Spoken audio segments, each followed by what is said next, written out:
проектот за животна средина, канализации, доста села во Тетовска и другите градови немат канализација.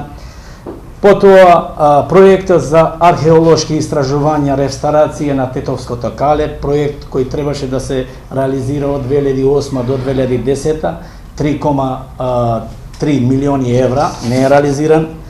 Потоа проект за изградба на образовни објекти, конвикти во Тетовскиот универзитет, 2,06 милиони евра. Потоа проектот за реализација на хидросистемот Равен-Речица, кој проект е многу важен за развојот на земјоделието. Потоа проектот за водоснабдување на Тетово, проектот кој почнал од 2001 до 2010 и тоа во вредност од 7,62 милиони евра, проект кој не е реализиран и уште денес ние во Тетово немаме вода за пиење. Проектот за изградба на нова библиотека во Тетово во вредност од 4,08 милиони евра и многу други проекти кои не се реализирани. Ние прашуваме зашто ДУИ уопште не реагира и му дава можност на коалициониот партнер да го зголемува буџетот од 1,6 милиони колку беше во 2000-тата до 3 милиарди денеска.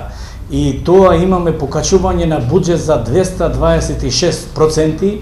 Ова е многу штетно за граѓаните, зашто наместо граѓаните да имат пари, фирмите парите да остануваат во економијата кај граѓаните, државата преку разни механизми ги собира парите и ги ориентира во непродуктивни проекти, градење на споменици и така натаму.